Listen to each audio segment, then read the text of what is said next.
Welcome back to the Eye at the Potato Expo. Now we're going to focus in on probably one of the most serious aspects of growing potatoes, pests and disease. With me, I've got Mike Lees and Matt Garrett from Dupont. Welcome, gentlemen. Thank you. Thank you for having us. So when we take a look at this very serious area, what pests, what disease are most concerned to potato growers today? I'll take that one. I think the immediate answer that comes to mind is nematodes, the silent assassin, if you will, that lives below the ground. So unlike when we think of a weed or an insecticide or insect, something that you can tangibly see, the nematode living below the surface is something that might be overlooked by the potato growers, but can have devastating consequences if you don't treat it.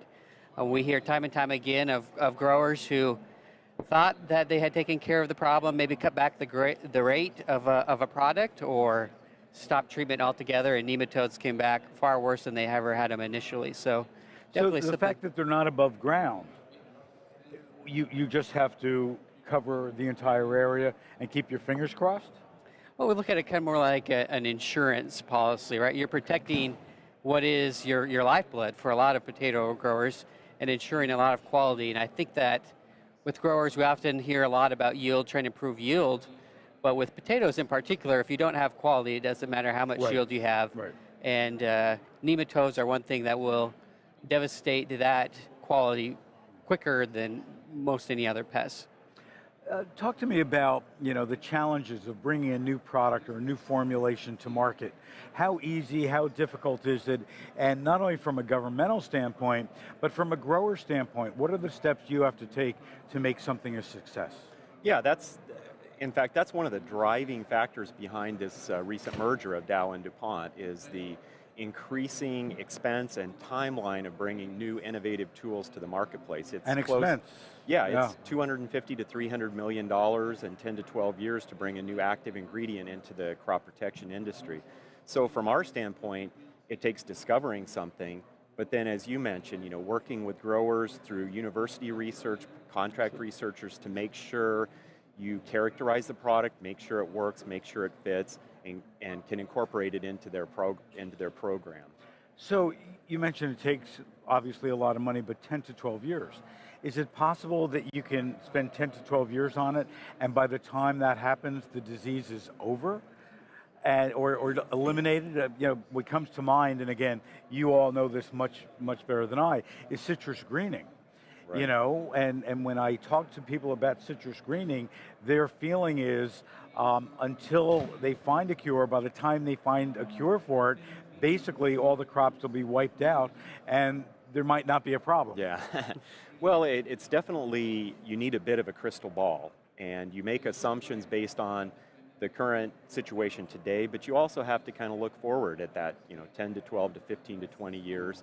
And hopefully, if you take that into account, you can bring products out that are robust enough that maybe if the situation does change, there's still other fits, other markets, so that you can have a fit for that product.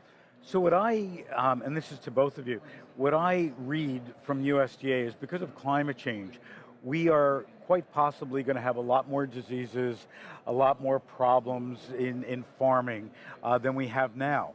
Is that something that you subscribe to, that you agree with? And what is Dow DuPont doing to solve that? Yeah, I think that's a valid fear, and we don't know what's on the horizon, as Mike alluded to, but we have to be proactive. We can't sit back and wait, or that window of opportunity may close. And I think to be able to be proactive, first off, you need the people. If you don't have the people and the willingness to try and find solutions to these. And you're talking about the people internally, these biotech geniuses, for lack of a better word.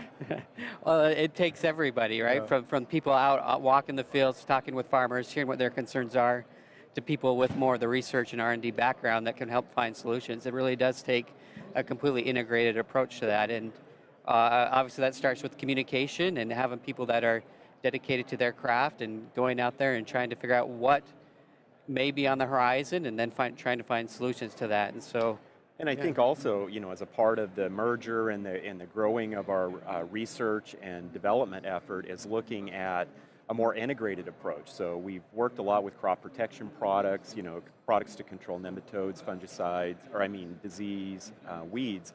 But if you look at it on a broader scale, whether you're looking at seed or the germplasm of potatoes for resistance, or if you're looking at integration of decision-making tools, digital agriculture, looking at that in a big picture, Mother Nature's going to continue to throw challenges, Right. whether it's Absolutely. insects or diseases. So, the more sophisticated and advanced we can get and the more tools we can provide to growers, the better they are to combat those challenges as they come along. And what in particular are you hearing from potato growers today that they need in order to thrive and to survive?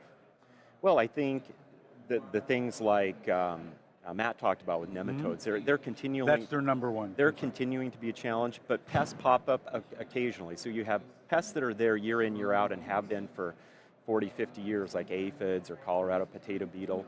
One in the Northwest where I've worked a lot is lygus bug. It's a plant bug that has routinely not been a pest in potatoes, but over the last few years, numbers have increased.